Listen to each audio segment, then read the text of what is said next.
कैसे मान ले हमके देवता बैठे होते हैं? बोले नहीं नहीं, जरूर बैठते हैं। क्यों? क्योंकि पहली बात तो ये देवभूमि है, देवताओं की भूमि है ना। तो पता नहीं कौन से देवता यहाँ बैठे हैं। दूसरी बात, हम लोग चर्चा कर रहे हैं बाबा भोलेनाथ की। किसकी कर रहे हैं? भोलेनाथ की। और भोलेनाथ हमेशा ध्यान किसका करते हैं? मर्यादा पुरुषोत्तम राम का। किसका करते हैं? राम जी का भजन करते रहते हैं हमेशा। और जहां राम का नाम कीर्तन होता हो, भजन होता हो, वहां रामचरित सुनिबे को रसिया, रामचरित सुनिबे को, राम का नाम सुनाई पड़ जाए बजरंगबली दौड़ पड़ती है। अब आप कहोगे महाराज, बोले हमको तो दिखते ही नहीं है, मन में संकोच होता है, प्रश्न उठता है। तो बोले महाराज, जब मैया जगत जननी अंबिका सीता मैया को दर्शन नहीं दिए थे पूर्ण रूप से, तो हम और आप तो किस केस की मूली है? जब लंका में गए थे, तो जब मुद्रिका गिराई ना, तो मैया सीता को दर्शन कराए तो किस रूप में कराए थे? सूक्ष्म रूप धरि सियहि दिखावा, और विकट रूप धरि लंक जरावा। सूक्ष्म रूप लेकर के मैया सीता को दर्शन कराई, लेकिन जब राक्षसों से आमना सामना हुआ, फिर विकट रूप धरि लंक जरावा।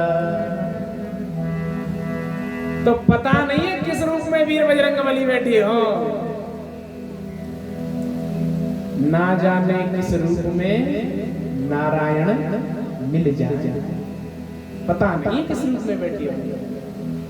तो जब भी हम लोग कीर्तन करें, भजन करें, तो ये भी सोच करके करें कि बगल में कहीं ऐसा नहीं हो हनुमान जी बैठी है ना। हाँ, तो बड़े प्यार से जब भी कीर्तन गाया करें, ओम नमः शिवाय गाओ, या हर हर महादेव गाओ, या राम तुम बड़े दयालु हैं, कोई भी गाओ, लेकिन बड़े प्रेम से। और ऐसा नहीं कि कथा पंडाल में ही गाओ,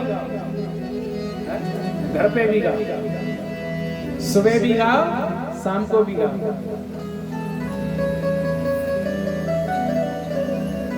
तुम्हारा नाम मिले भगवन, तुम्हारा नाम मिले भगवन, सुबह और शाम मिले भगवन, सुबह और शाम मिले भगवन,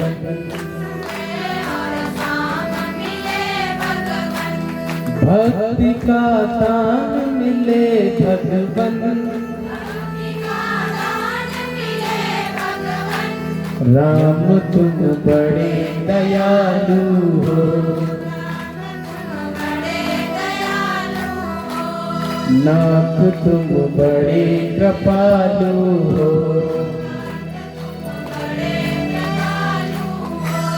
भले हैं बुरे हैं तेरे हैं,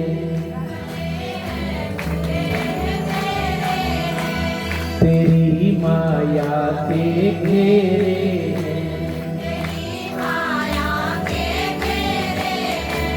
प्यारे, भले हैं बुरे हैं, जैसे भी है, किसके हैं? हे लड्डू गोपाल, हे कन्हैया बाबा भोलेनाथ, जो भी अपने इष्ट देवता हैं, महुनाथ भगवान, जो भी हैं, भले हैं बुरे हैं, कैसे हैं? तेरे हैं, किसी और के थोड़े ही। प्यारे, हमेशा जब प्रार्थना करो तो एक ही बात कहो, कन्हैया बाबा भोलेनाथ, जैसे भी हैं हम तो तेरे हैं, और अगर बुरे हैं तो इसमें हमारी गलती थोड़ी है। अगर बुरे हैं तो इसमें हमारी गलती थोड़ी है। एक बात और याद रखना, गलती अपनी तभी मानना जब अपनी गलती हो, है ना। बिना गलती के अपनी गलती नहीं मानना चाहिए। तो आरोप उस पे लगाओ, किस पे? जो परमपिता परमात्मा है। बोले इसमें हमारी गलती नहीं है। गलती किसकी है? तेरी है कन्हैया। अरे हम तो पापी हैं। कभी मत कहो कि हम धर्मात्मा हैं, पुण्यात्मा हैं, कि हम भजनानंदी तपस्वी हैं, कुछ मत कहो। आप तो ये कहो कि हम तो पापी हैं। लेकिन बनाया किसने?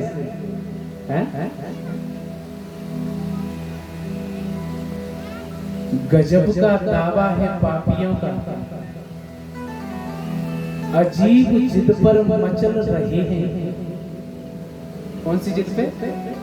अजीब जिद पे मचल रहे हैं और उन्हीं से झगड़े पे तुल गए हैं जिनसे त्रिलोकी पल रहे हैं। झगड़ा भी किया है तो किससे किया है? कन्हैया। इसमें हमारी गलती नहीं कि हम पापी हैं। बनाया किसने? बोले तुमने। अगर हम पाप कर रहे हैं तो उसमें तुम्हारा सह जरूर है, क्योंकि हमारे यहाँ जो मन है ना, हृदय है, उसमें पाप कहां से आई?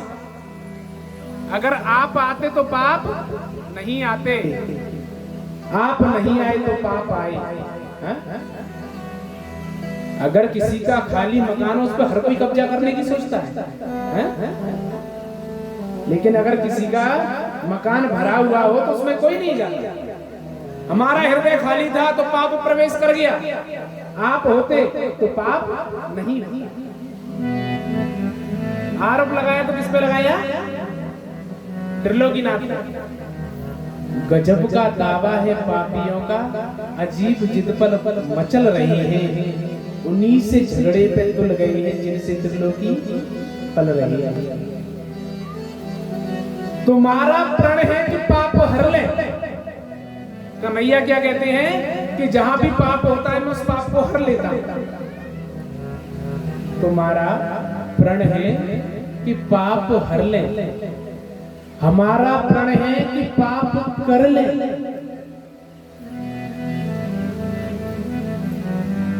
तुम्हारा प्रण है कि पाप हर ले और हमारा प्रण है कि पाप कर ले। तुम अपने वादे से टल रहे हो, हम अपने वादे में चल रहे हैं। कन्हैया तुम ही अपने वादे से हट गए हो, हम तो अपने वादे पे चले हुए हैं। क्योंकि हमारा तो प्रण क्या था कि हम तो पाप करेंगे, अपनी पुण्य की तो बात हुई नहीं थी। और कन्हैया से बड़े भाव में और क्या क्या कहेंगे?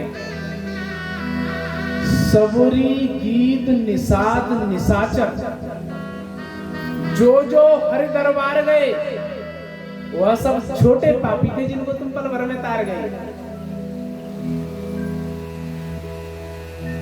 सबरी गीत निषाद निशाचर जो हर दरबार गए, वह सब छोटे पापी थे कन्हैया जिनको तुम पल भर में तार गए। मुझसा महा अधम देखा तो मूल सभी इकरार गए। अपने वचनों को भूल गए। मुझसा महा अधम देखा तो मूल सभी इकरार गए। या तो मुझको तारो या कह दो कि हार गए। कन्हैया या तो मेरा उद्धार करो, और नहीं कर सकते हो तो कह दो कि मैं हार गया।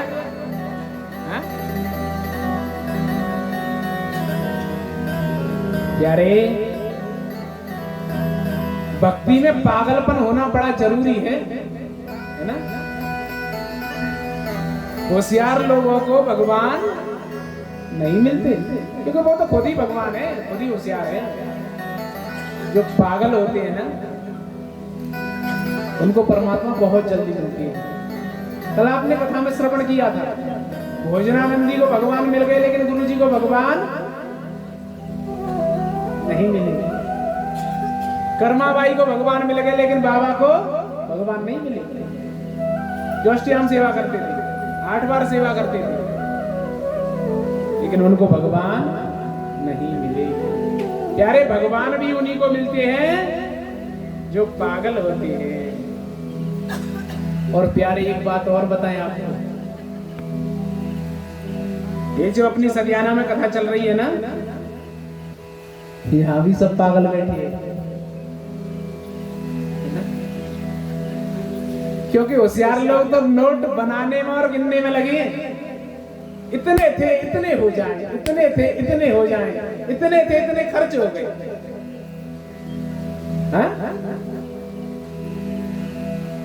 क्योंकि सदियाना इतना बड़ा नहीं है। सदियाना में लोग तो बहुत हैं, लेकिन जो बैठे हैं ना लोग वही हैं, है ना। बाकी हरिओम।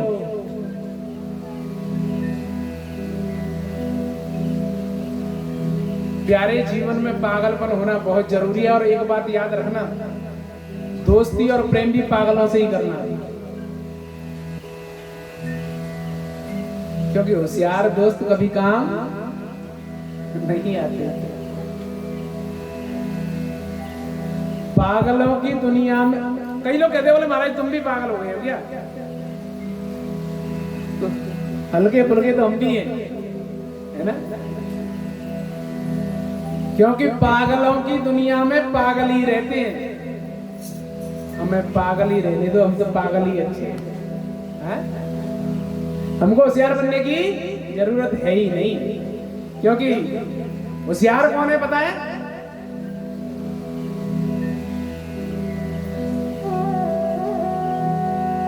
जो नोट गिनने में लगे हैं, संतान के लिए लगे हैं।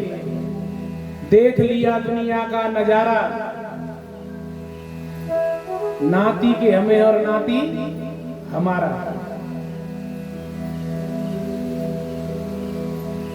राजस्थान के भीलवाड़ा जिले में और रायपुर तहसील में पालरा गांव है।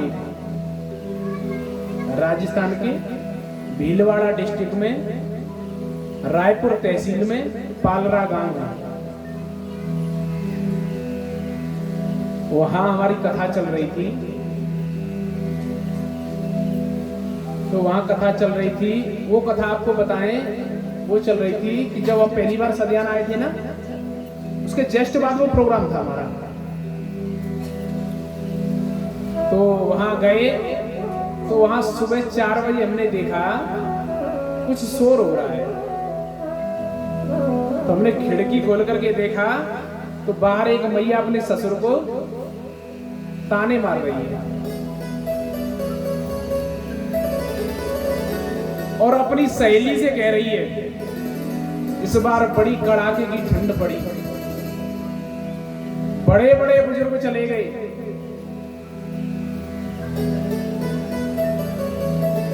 बड़े बड़े बुजुर्ग चले गए। फिर वो दादाजी की तरफ देख करके कहती है लेकिन ये फिर भी है? हमको बड़ा दुख हुआ। वो कहती है ये तो मरता ही नहीं है।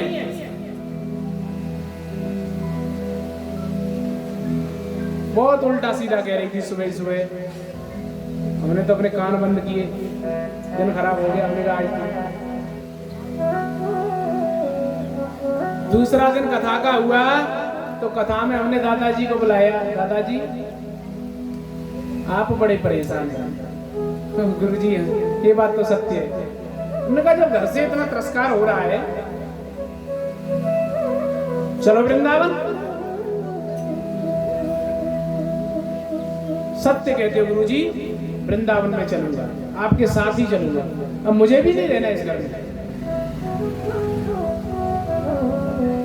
अंतिम समय आया, हमने कहा बाबूजी तैयार हैं? हाँ गुरुजी।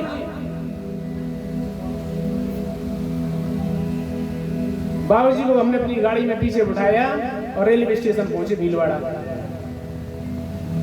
वहां से कोई 35-40 किलोमीटर होगा।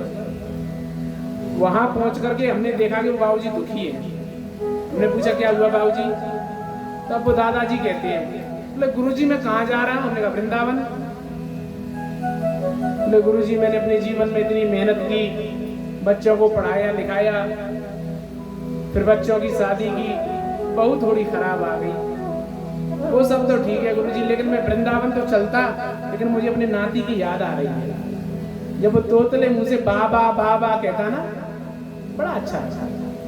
गुरुजी इस बार नहीं, अगली बार जब आओगे तब पक्का चला जाए। अब तो मुझे नाती की याद आ रही है, अब तो मैं लौट करके घर जा रहा हूँ।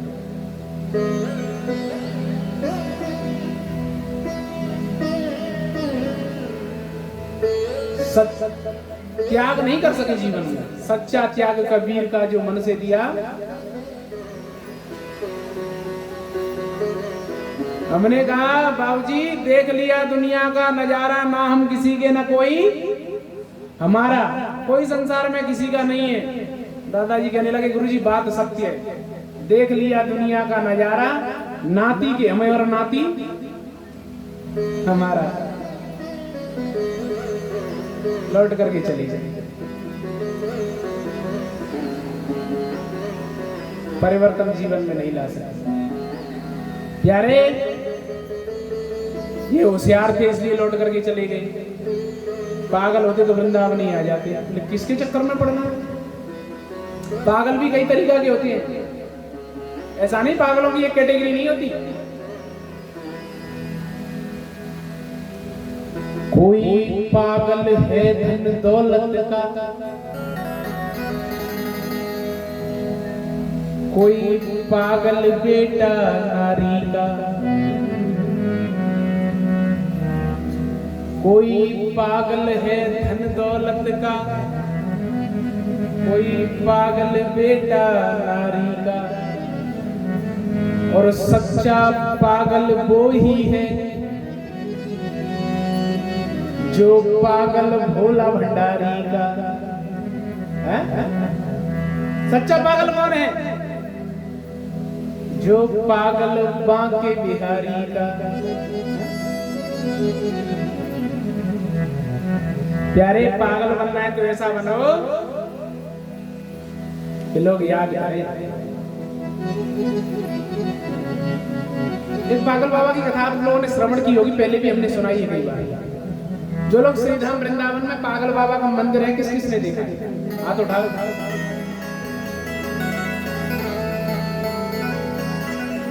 अच्छा देखना कौन कौन चाहता है? हाथ उठाओ। सब देखना चाहते हैं? हुकुमचंद जी बस के लिए फोन करो, शाम को वृंदावन चलते हैं। कल से कथा वृंदावन में ही होगी, मंगा ले बस। हाथ उठाओ कौन कौन चलना चाहता है बस में बैठ करके। अभी आज ही शाम का कन्फर्म कर रहे हैं फिर चले। कहाँ हाथ कहाँ गए सब लोगों के? और हाथ ही नहीं उठ रहे हैं अब तो।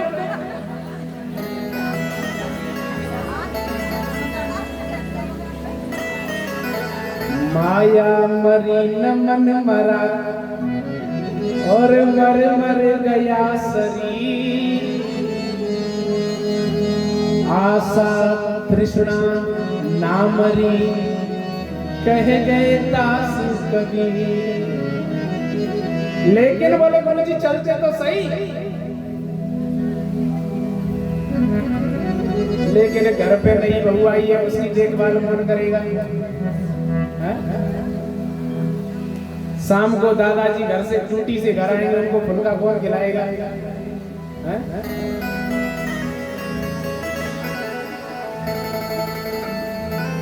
मैया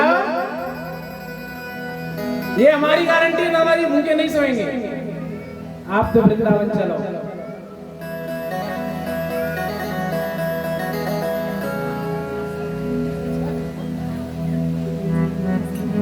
क्यों आप लोग घर को नहीं छोड़ सकते? अरे जब मीरा जी ने कह दिया राणा जी तेरे महलों में आग लगे, कौन से महलों में? लेकिन जहां संकीर्तन भजन इत्यादि नहीं होता हो, ऐसा मत करना। कब तुम घर पे जाके लगा तो कह दो गुरुजी ने कह दी थी लगा देना है। कोई पागल है धन दौलत का, कोई पागल बेटा नारी का, और सच्चा पागल वो ही है जो पागल भोला भंडारी का। एक पागल बाबा की आपको कथा श्रवण कराते हैं, जो श्रीधाम वृंदावन में पागल बाबा का मंदिर है। एक बार की बात है, एक गांव में एक रघुनाथ जी का मंदिर था। किसका मंदिर था? रघुनाथ जी का। और उसी गांव में रघुनाथ जी के मंदिर पे एक पुजारी रहता था, उसका नाम था केवट। क्या नाम था? केवट। बड़ा भक्त था, लेकिन ठाकुर जी की कृपा से उसके यहाँ 3 संतान थी। 2 पुत्र थे, 1 पुत्री थी। गरीब बहुत था। कैसा था? गरीब। गरीबी बहुत होने के कारण अपनी बच्ची का जब विवाह किया तो साहूकार के पास में गया। साहूकार से जाकर के कहा, महाराज कुछ धन उधार दे, मुझे अपनी बच्ची की शादी करनी है। प्राय लोग लेते ही साहूकारों से। साहूकार ने धन दे दिया। केवट ने अपनी गुड़िया का विवाह बड़े धूमधाम से किया। उत्सव की ऐसा मनाया, सब लोगों ने कहा कि यहाँ शादी हुई। गरीब था लेकिन भाव बहुत था। बेटों ने कहा, पिताजी हम ये कर्जा सब चुका देंगे। बेटों ने बहुत मेहनत की।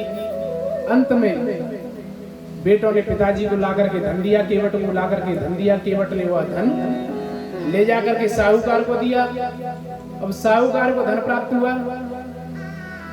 साहूकार ने कहा कि ये आपकी रसीद जो आपने दी, जो आपका हिसाब है उसकी रसीद।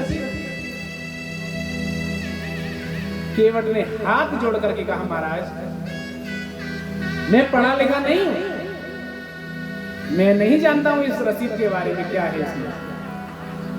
साहूकार ने कहा कि एक काम करो, 1 गिलास पानी ले आओ हमारे लिए। केवट पानी लेने के लिए गया। साहूकार ने वो रसीद दूसरी डायरी में रख दी, ऐसे ही कोरे कागज पर लिख करके दे दिया। साहूकार ने सोचा कि ये तो अनपढ़ है, इससे धन दोबारा लिया जा सकता है, इससे धन दोबारा लिया जा सकता है। यारे साहूकार ने कोरे कागज की जो कॉपी थी उसको दे दी। अंत में केवट लेकर के अपने रघुनाथ जी के मंदिर में चला गया। कुछ समय के बाद में, कुछ समय पर्यंत उस साहूकार ने केवट पर फिर से तगादा किया, फिर से अपना पैसा मांगा। केवट कहने लगा, महाराज हम तो अपना पैसा दे चुके हैं। साहूकार ने केवट को डराया, धमकाया, लेकिन केवट तो कहता है कि मैंने पैसा दे दिया है। अंत में साहूकार ने कोर्ट का दरवाजा खटखटाया। कोर्ट गया, कोर्ट में गया। कोर्ट में केवट को बुलाया गया। जज साहब ने केवट से पूछा, केवट एक बात बताओ, जब आपने पैसा दिया उस समय कोई था? और केवट की आदत थी हर बात में रघुनाथ जी आने कहने की। केवट ने कहा कि और तो कोई नहीं था, बस रघुनाथ जी थे। कौन थे? रघुनाथ जी। क्योंकि हम जो काम करते हैं, बुरा करो या भला करो, हर काम को परमात्मा देखता है ना। हमेशा याद रखोगे आप, सीसीटीवी कैमरे की नजर में है। सोच करके देखो एक बार, शादी विवाह होता है, धाम लगी होती है, वीडियो कैमरा वाला ऐसे उसको हाथ पकड़ के ऐसे घुमाते फिरता है, आगे आगे घुमाता है। और जैसे ही चावल हाथ में लेते हैं, सामने कैमरे वाला आता है तो हाथ को रोक लेते हैं, फिर मुस्कुराते हैं, है ना? मुस्कुराते हैं। जब 1 मिनट की वीडियो बनने के चक्कर में आपके चेहरे की स्माइल आ जाती है, खुश हो जाते हैं बिल्कुल, और फिर देखते हैं बोले सामने कहीं ऐसा नहीं हो हमारा चेहरा बिगड़ जाए।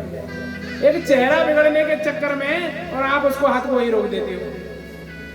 यार सोच करके देखो, जब जीवन बिगड़ेगा फिर क्या होगा? आप अभी भी तो सीसीटीवी कैमरे की नजर में हो, हाँ?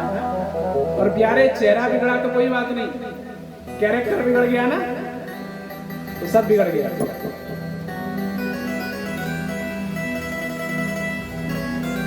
जज साहब ने पूछा कि जब आपने पैसे दिए कौन था? केवट कहने लगा महाराज रघुनाथ जी थे। जज साहब ने अपने पैसे से सम्मन जारी कर दिया रघुनाथ जी के लिए, तारीख दे दी, इस तारीख को रघुनाथ जी को लेकर के आना। और सिपाही को जिसको दिया, अब वो गांव में पूछते फिरे, बोले रघुनाथ कौन है, यार रघुनाथ कौन है? गांव वालों ने कहा रघुनाथ तो कोई नहीं है, रघुनाथ जी का मंदिर जरूर है, रघुनाथ जी का मंदिर जरूर है। वह सिपाही रघुनाथ जी के मंदिर में पहुंचा, मंदिर में पहुंच करके केवट से पूछा क्या रघुनाथ जी यहीं रहते हैं? केवट ने कहा जी रघुनाथ जी तो यहीं रहते हैं। तो बोले ये उनका सम्मन आया है कोर्ट से, उनको गवाही देने के लिए जाना है। अब केवट ने उस सम्मन को देखा, दूसरी नजर रघुनाथ जी की तरफ देखी। केवट ने सोचा कि जब सम्मन कोर्ट से यहां तक आ सकता है तो मैं यहां क्यों रोकूं? उसने साइन कर दिया, लेकर के वो चिट्ठी और वो पत्र सम्मन ले जाकर रघुनाथ जी के चरणों में छोड़ दिया। सवाल महाराज, तारीख आई, जो डेट दी थी, जिस दिन जाना था उस दिन केवट ने कन्हैया को बड़े लाड़ प्यार से रघुनाथ जी को स्नान कराए। स्नान कराने की पद्धति भी अलग है। कई लोग कहते हैं बोले महाराज हमारे ठाकुर जी काले हो जाते हैं, तो देखो दही से स्नान कराया है, पंचामृत से स्नान कराया। और प्यारे फिर भी साफ नहीं होते हैं, तो जो बूरा होता है ना, पिसी हुई शक्कर होती है, उससे थोड़ा रगड़ दो, है ना, थोड़ा थोड़ा हल्के हाथ से, फिर दही से स्नान करा। तो आज केवट ने रघुनाथ जी को बड़ा स्नान कराया है, सर पे पगड़ी बांधी है, नए कपड़े पहनाए। बोले महाराज आज मंदिर से बाहर जाना है? कोर्ट में पता नहीं कैसे कैसे लोग मिलेंगे, थोड़ा सज रज के आना है। और केवट ये कहकर के और कोर्ट में पहुंच गया। यारे कोर्ट में पहुंचा तो जैसे ही बारी आई अपनी, तो जज साहब ने कहा कि रघुनाथ कहाँ है? यारे जो द्वारपाल खड़ा रहता है ना, उसने आवाज लगाई, रघुनाथ हाजिर हो, रघुनाथ हाजिर हो, रघुनाथ हाजिर हो। 3 नारे जो लगाए, 3 बार आवाज दी। लटपटी सी चाल, वृद्ध का शरीर लेकर के रघुनाथ जी आज अदालत में पधारे हैं। ब्राह्मण का वृद्ध शरीर लेकर के और अदालत में पहुंचे। जज साहब ने पूछा कि आप ही रघुनाथ जी हो? द्वारिकाधीश ने रघुनाथ जी ने कहा कि हाँ हम ही रघुनाथ हैं। अच्छा एक बात बताओ, जब केवट ने साहूकार को पैसे दिए उस समय आप थे? रघुनाथ जी कहने लगे जी हजूर हम वहीं थे। बोले इस बात का सबूत? बोले हमारा सबूत है। बोले क्या है? बोले साहूकार को यही रखा जाए, सिपाही को भेजो, साहूकार की अलमारी में ऊपर वाले खन में 5 नंबर की डायरी में 35 नंबर पेज पे हिसाब का रसीद रखा है, मंगवा लो। सिपाही को भेजा गया, जाकर के चेक किया तो रसीद वहीं रखी थी। रसीद ला करके जज साहब को दिखाई, जज साहब समझ गए बिल्कुल सत्य कह रहा है। रघुनाथ जी से कहा कि आप जाओ। रघुनाथ जी अंतर ध्यान हो गए। अब जज साहब ने केवट से कहा, केवट एक बात बता, मैंने अपने जीवन में बहुत केस देखे, बहुत फैसले सुनाए, लेकिन ऐसा गवाह आज तक नहीं आया कि ऐसा सबूत दे सके कि वहां सबूत रखा है महाराज मंगा लो। पहली ही तारीख में फैसला हो गया, ये तो बड़ा मुश्किल है।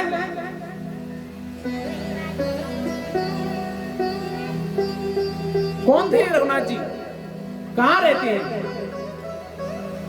केवट कहने लगा महाराज ये जहां मैं रहता हूं ना वहीं रहती है। जज साहब कहने लगे अच्छा अच्छा अच्छा आप इन्हीं के घर में रहते हो? बोले हाँ हाँ महाराज हम इन्हीं के घर में रहते हैं। अच्छा ये आपके सेठ जी थे? केवट कहता है महाराज ये सेठ नहीं थे। तो बोले ये कौन थे? बोले नहीं नहीं ये तो उस मंदिर में रहते हैं जहां जिस मंदिर में मैं रहता हूं।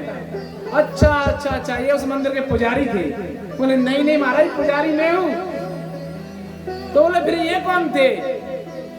केवट कहने लगा महाराज कैसे समझाऊं, आप पढ़े लिखे हो, पढ़े लिखे को समझाना बड़ा मुश्किल है। बोले फिर भी बताओ तो सही थे कौन? बोले महाराज जिस मंदिर में मैं रहता हूँ मैं पुजारी हूँ, ये परमात्मा है, ये भगवान थे जिनकी मैं पूजा करता हूँ। ओहो यारे जो जज साहब ने ये सुना तो हाथ से कलम छूट गई।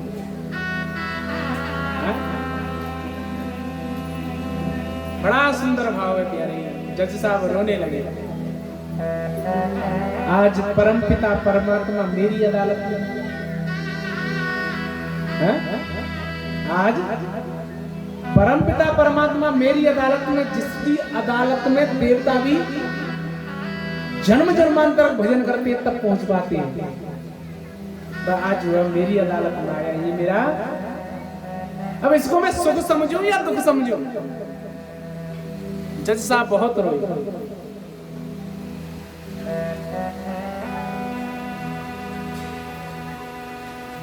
शेष महेश गणेश दिनेश के नहीं ध्यान में आते रहे,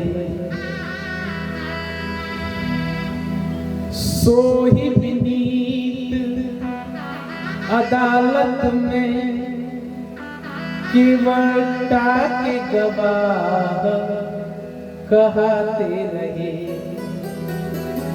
शेष महेश गणेश दिनेश के नहीं ध्यान में आते रहे। ब्रह्मा महेश गणेश दिनेश किसी के ध्यान में आते नहीं, और वही उन्होंने क्या किया? आज वो मेरी अदालत में है और क्या किया? केवटा के गवाह बन के आए। सुख धोखे दर्श दिए कहो दुख नाही निचोता जी जाते रहे। सुख धोखे दर्श दिए कहो दुख नाही निचोता जी जाते रहे। कुर्सी पे बना जज बैठा रहा, कुर्सी पे बना जज बैठा रहा। गोविंद खड़े समझाते रहे। मैं कुर्सी पे बना जज बैठा रहा और गोविंद खड़े होकर के समझाते रहे। बड़ा सुंदर चरित्र है प्यारे। जज साहब ने उसी समय इस्तीफा पे साइन किए और वहीं छोड़ दिया। वहीं से पूछा केवट से मिलते कहाँ है? श्री धाम वृंदावन। सब कुछ छोड़ करके श्री धाम वृंदावन में आ गए और हर समय एक रोते ही रहते और कीर्तन करते रहते प्यारे। आगे चल करके पागल बाबा के नाम से प्रसिद्ध हुए। जो आप लोग वृंदावन गए होंगे, मथुरा से वृंदावन जाते हैं तो मथुरा से वृंदावन के बीच में पागल बाबा का मंदिर है, 9 मंजिल का बना हुआ है ना। बड़ा सुंदर चरित्र है।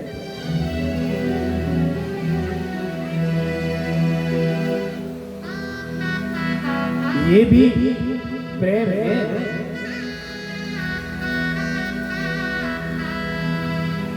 जीवन में एक बात याद रखना प्यारे, बीमारियां बहुत होती है, सबका इलाज होता है, लेकिन हमको सब लोग कहते हैं कि हमको कोई बीमारी नहीं हो, लेकिन प्यारे हम ये कहते हैं कि हमको बीमारी हो जाए, लेकिन वो बीमारी कौन सी है? उन्होंने हमारी नस देखी और बीमार लिख दिया, रोग हमने पूछा तो वृंदावन से प्यार लिख दिया।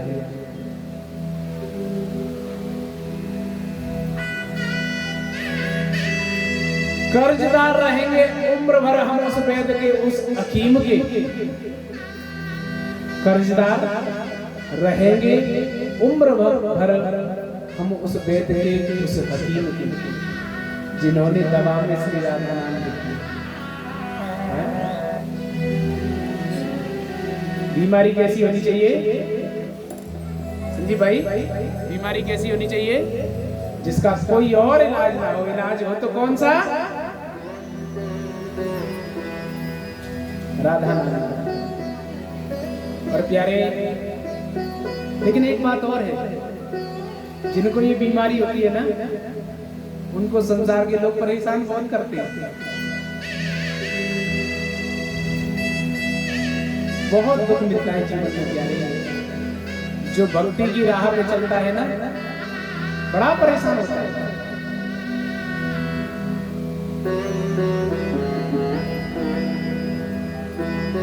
सताओ ना हमें लोगों, हमें दिल की बीमारी है, सताओ ना हमें लोगों, हमें दिल की बीमारी है, हमारा पेट दुनिया में,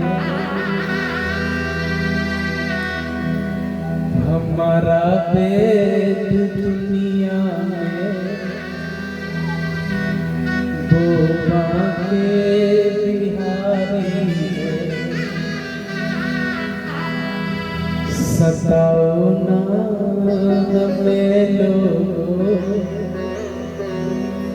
हमें दिल की बीमारी है, उसी ने दर्द दे करके मेरा ये हाल कर डाला, उसी ने दर्द दे करके मेरा ये हाल कर डाला, लगाया रोग अब ऐसा, लगाया रोग अब ऐसा, हमें बेहाल कर डाला। लेकिन प्यारे, रोना किस बात का पता है? अभी तक आया नहीं जीवन में, दर्श नहीं। और बोले महाराज ठीक कब होंगे? इस बीमारी का कोई उपाय भी तो होगा। उसी ने दर्द दे करके मेरा ये हाल कर डाला, लगाया रोग अब ऐसा, लगाया रोग अब ऐसा, हमें बेहाल कर डाला, दबा देगा वही आकर, दबा देगा वही आकर, उसी इंतजारी है, सताओ हमें लो, हमें दिल की बीमारी है, मेरे अपनों में है मोहन, मेरे सपनों में है मोहन, मेरे अपनों में है मोहन, मेरे सपनों में है मोहन। प्यारे, अंतिम में दुख इस बात का है कि अभी तक वो हमसे मिलने नहीं आई। हुई क्या भूल हमसे हे श्याम, जो हमको दर्शन नहीं दिया। क्या रे, नहीं मारा नहीं छोड़ा, तो नैया कैसा है पता है?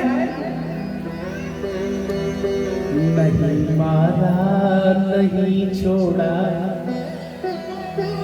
गजब का वो शिकारी है, सताओ ना हमें लोगों, हमें दिल की बीमारी है, हमारा वेद दुनिया में वो बांके बिहारी है। बड़ा गजब का शिकारी है,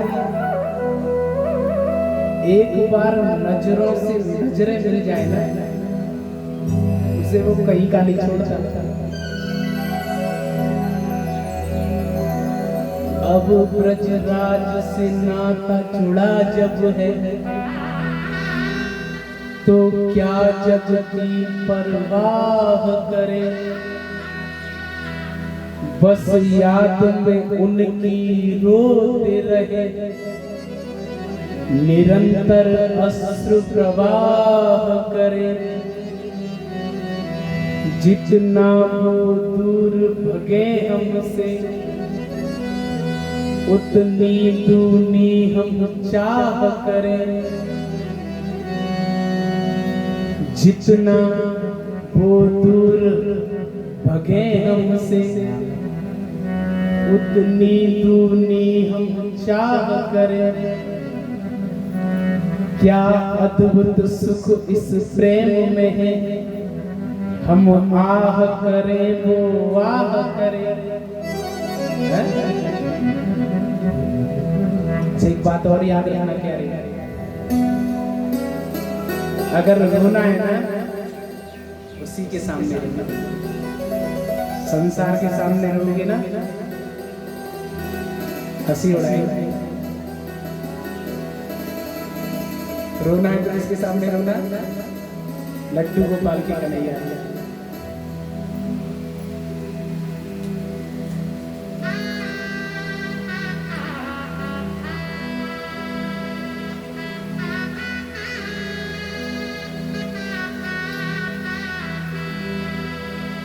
नहीं मारा नहीं छोड़ा, गजब का वो शिकारी है। प्रेम ऐसा करो उसको दर्शन देने के लिए,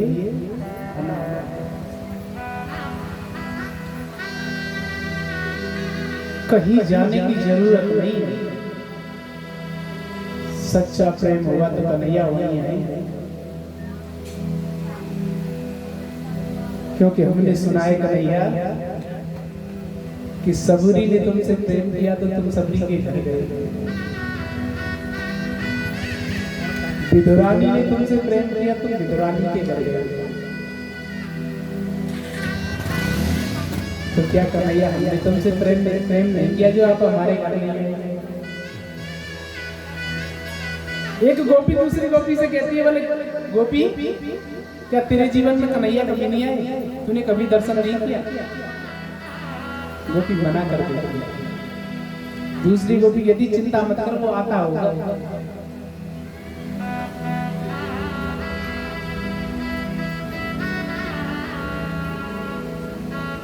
दूसरी गोपी क्या कहती है? चिंता की बात नहीं है, वो जरूर आएगा, बस प्रेम सच्चा हो जाए।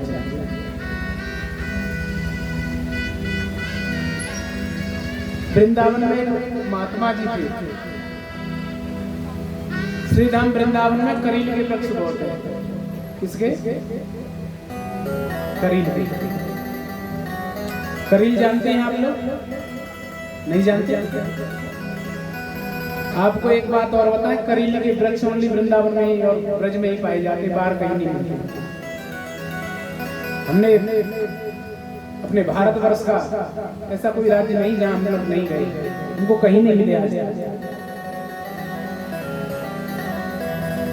ये वृक्ष सिर्फ वृंदावन में मिलते हैं।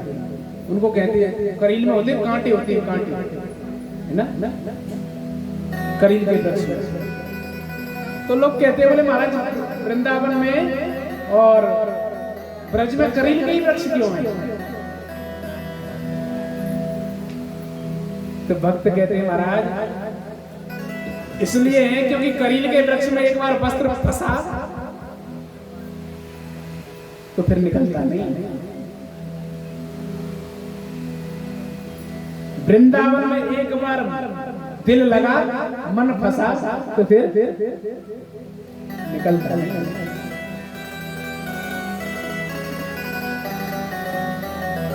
यारे एक महात्मा जी थे, वृंदावन में रोज नित्य प्रति परिक्रमा करते थे।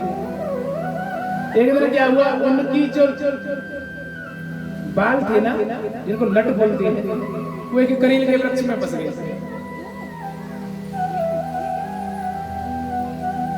वो एक दिन करील के वृक्ष में फंस गए। जो परिक्रमा कर रहे थे और लोग थे, उन्होंने कहा महाराज हम सुलझा दें। तो महात्मा जी कहते थे, तुमने उलझाई है क्या? बोले महाराज सुलझाएगा कौन? बोले जिसने उलझाई है वो सुलझाएगा। बोले महाराज पता तो चले कि उलझाई किसने है। महात्मा जी कहते हैं, ऐसा काम कर कौन सकता है ये बताओ? ऐसा काम कर कौन सकता है? टूटे तेरी टेढ़ी नजरिया। एक बात याद रखना प्यारे, जितने सारे टेढ़े काम है ना, वो हमारे कन्हैया ही करते हैं। आज कन्हैया का चरित्र सुन रहे हैं हम लोग, तो बड़े ध्यान से सुनना प्यारे। आज तक कोई चित्र देख लो, कन्हैया सीधे खड़े हुए नहीं मिलेंगे। किसी को मिले हो तो हमको बता देना। अब प्यारे जो फोटो खिंचाते समय सीधा खड़ा नहीं हो सकता, कल्पना करो जीवन में कितना टेढ़ा होगा।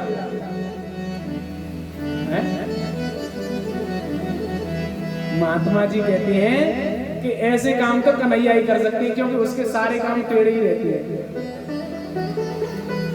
तो जो परिक्रमा कर रहे थे लोग, उन्होंने कहा कि बाबा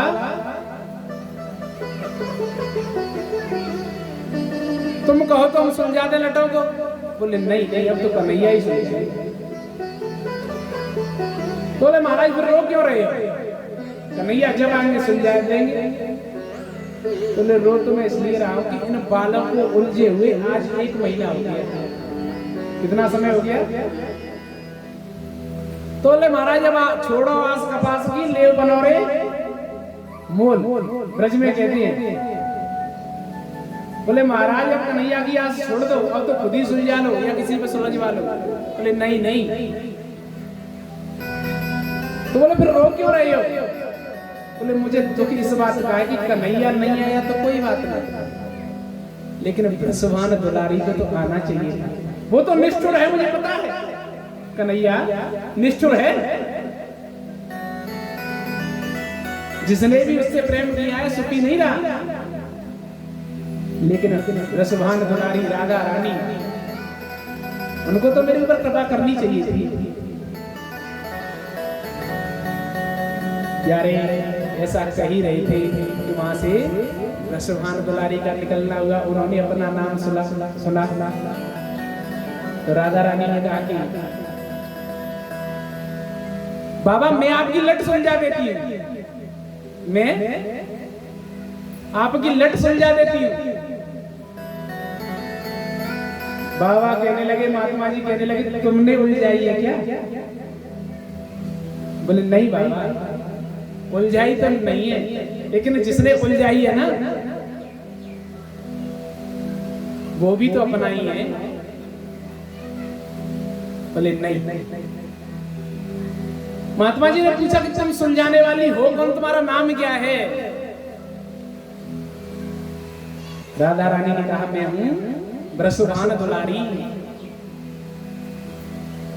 महात्मा जी ने हाथ पकड़ लिया राधा रानी ने, बोले राधिके ऐसे नहीं, लट तो को नहीं आई सुलझाएगा। तो बोले महात्मा जी उसका तो मैं पता ही नहीं कि है कहां। महात्मा जी कहने लगे नहीं राधे, कन्हैया वही करता है जो आप कहती है।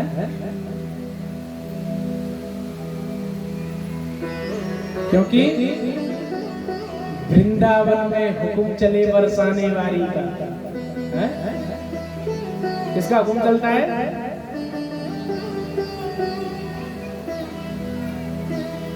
परीक्षित जी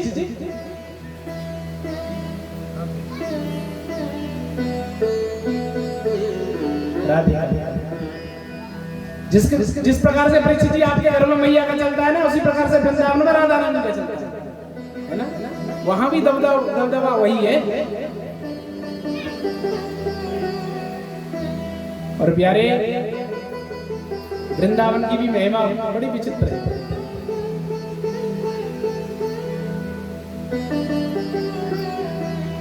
जो लोग वृंदावन गए उनको पता होगा,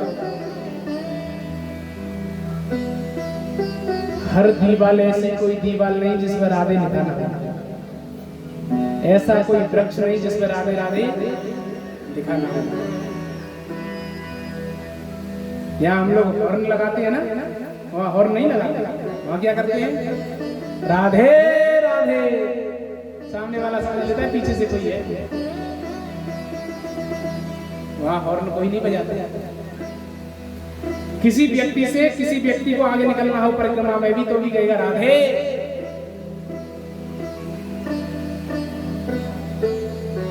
और श्रीधाम वृंदावन में पता है क्या होता है? एक जगह है,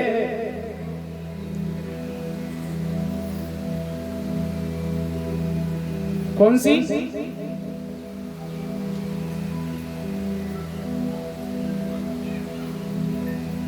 जहां पे राधा रानी के चरण दबाती कन्हैया।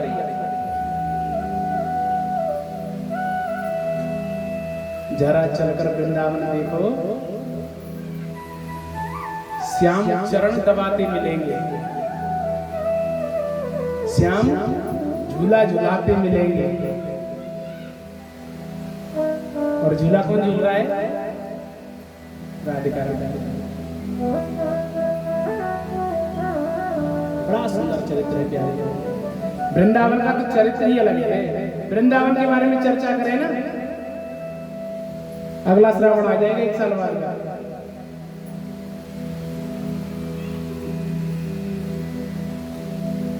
वृंदावन में बड़े सुंदर सुंदर मंदिर हैं। जिन्होंने दर्शन किए होंगे, सबसे पहले बांके बिहारी। कौन से? बांके बिहारी। उसके बाद में जस्ट सामने ये राधा वल्लभ, उसके बगल से आ जाओ मोटे गणेश, टेढ़े खम्मा, निधिवन जी, मधुबन जी, रंगनाथ जी, सोने का खंभा लगा हुआ है। किसका खंभा लगा है? सोने का। कांच का मंदिर पागल बाबा और इस्कॉन मंदिर है ना, और अंत में प्यारी प्रेम मंदिर है।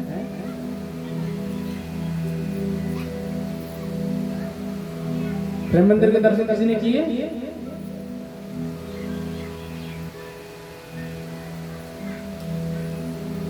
जिसने एक बार प्रेम मंदिर के दर्शन कर लिए ना, उसका शरीर ही यहाँ रहेगा, बाकी मन तो उसका हमेशा प्रेम मंदिर में ही लगा रहेगा। भारत का आगरा में जो ताजमहल है ना, वो 7वां अजूबा है, बड़ा नाम है ताजमहल का। लेकिन प्यारे जो आप प्रेम मंदिर के दर्शन करोगे ना, तो सर ठोकोगे महाराज आगरा के हो गई, इससे अच्छा तो अपना प्रेम मंदिर का। हाँ, सुंदर दर्शन होते हैं प्यारी। प्रेम मंदिर के दर्शन करने के बाद में जैसे ही आप आगे चलोगे तो अक्षय पात्र, जहाँ पे 2 लाख बच्चों को प्रतिदिन भोजन निःशुल्क कराया जाता है। वैष्णो देवी कटरा से चल करके वृंदावन में पहुंच गई, क्योंकि वृंदावन स्वर्ग है। ब्रज 84 कोस में 4 गांव निज धाम, ब्रज में भी 4 धाम है, वृंदावन और मधुपुर की बरसाना नम धाम। अब वृंदावन जाओगे तुमको पता होगा, देखो एक बार अयोध्या जाओ, कितनी बार? एक बार, वहां के दर्शन करो। 2 बार द्वारिका, वहां के भी दर्शन कर लो, दर्शन करके घर आगे तो मिल जाओ। बोले हाँ ठीक है, दर्शन किए। 1 बार अयोध्या जाओ, 2 बार द्वारिका, 3 बार जाके त्रिवेणी में नहाओगे, 4 बार चित्रकूट, 9 बार नासिक, 12 बार जाके बद्रीनाथ घूमाओगे। फिर भी आनंद की प्राप्ति नहीं होगी इतना करने के बाद। बोले फिर आनंद कब मिलेगा महाराज? 1 बार अयोध्या जाओ, 2 बार द्वारिका, 3 बार जाके त्रिवेणी में नहाओगे, 4 बार चित्रकूट, 9 बार नासिक, 12 बार जाके बद्रीनाथ घूमाओगे। लेकिन होंगे प्रकट वहां दर्श श्याम श्यामा के, वृंदावन सा कहीं आनंद नहीं पाओगे। साक्षात जब राधा वल्लभ के और मां की बिहारी के दर्शन होंगे ना, मन प्रसन्न हो जाएगा। और प्यारे जब वृंदावन जाओ तो एक बात और बता दें आपको, यहीं से सारे कार्य करना, लेकिन कन्हैया से नजर मत मिलाना, है ना। दर्शन करना तो चरणों के कर लेना, है ना। सारे शरीर के करो, जैसे आंखों पे आंखें मिले ना, तो तुरंत अपनी आंखें नीचे कर लेना। क्यों?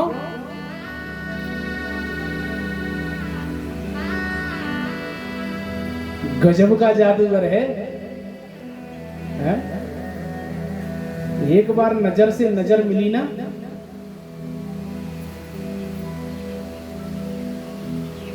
तो प्यारे फिर तो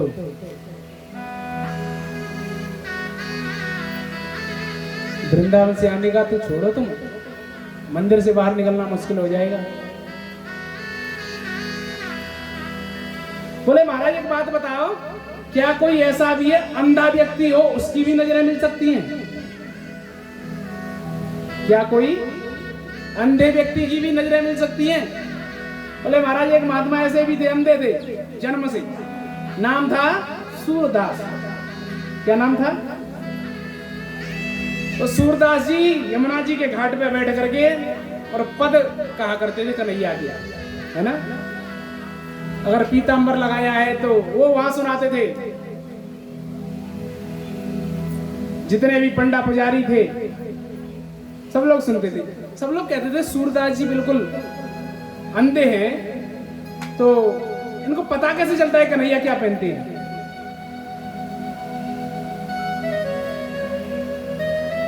मंदिर में प्रवेश करते आंखों से अंधे थे, लेकिन जैसे ही आंखें सामने कन्हैया को देखते, आंखों से नहीं दिखता, अंतरात्मा से देखते, और देखते तो वर्णन करते, ओहो कितना सुंदर है, इतनी मोटी मोटी आंखें हैं,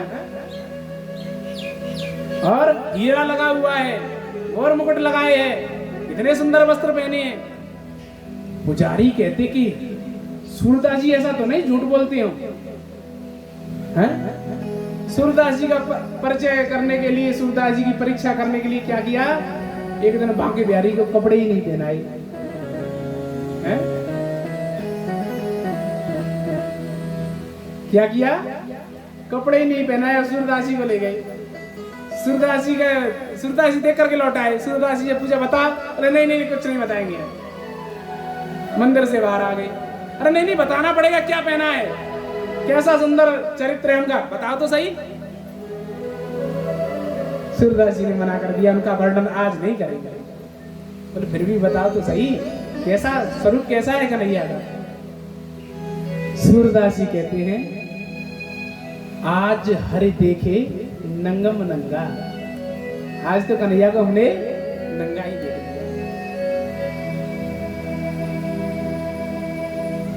बड़ा सुंदर चरित्र है प्यारे। जो लोग वृंदावन में गए हैं उनको पता होगा, वृंदावन में एक महात्मा जी थे, वो कन्हैया की हमेशा सेवा पूजा करते थे, लेकिन वो कन्हैया को जब भी पानी पीते गाली देते। उनका ऐसा भाव था, जब भी पानी पीते गाली देते। संजीव भाई, हमने महात्मा जी से पूछा, आप सारा दिन प्रसन्न रहते हो, कन्हैया की तारीफ करते हो, कन्हैया की पूजा अर्चना करते हो, अष्टयाम सेवा करते हो, लेकिन जब पानी पीते हो तो गाली क्यों देते हो? बोलो पंडित जी बस इस बारे में चर्चा मत करो। बोले फिर भी हमने कहा महात्मा जी बता तो सही। बोले महाराज बाकी सारी बातें ठीक है, ब्रज में किसी बात की कोई कमी नहीं है, आनंद बरस रहा है, बस थोड़ा पानी की वजह से दुखी है। मैंने कहा पानी की वजह से कैसे? बोले महाराज कन्हैया ने इतनी बाथरूम की है यहाँ पे कि सारा पानी खारा हो गया। पानी वृंदावन का खारा है।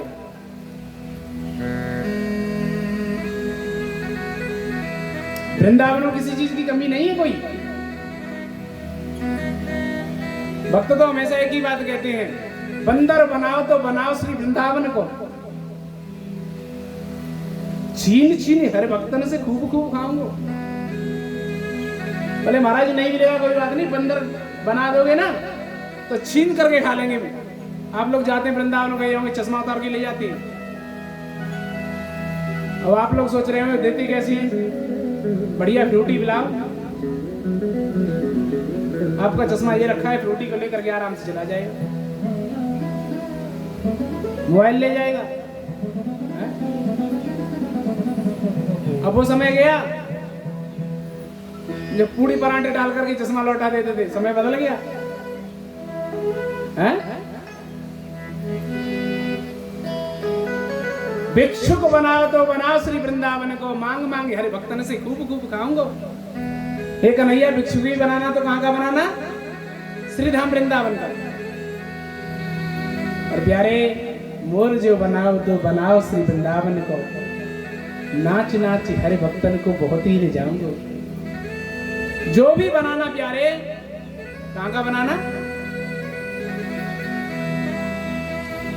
श्रीधाम वृंदावन का। नाम महाधन है,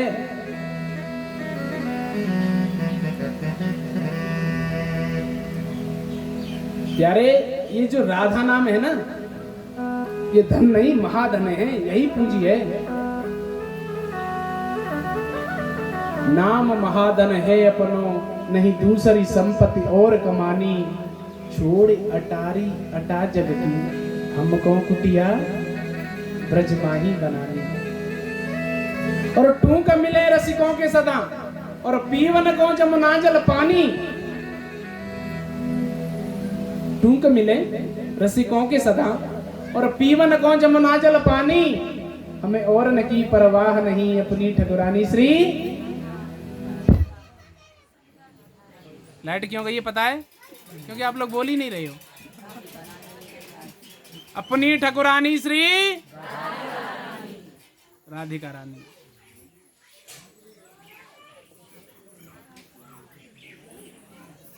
यारे आइए हम सब लोग एक कीर्तन कर लेते हैं वृंदावन का, राधा रानी का, उसके बाद कथा में फिर चलेंगे।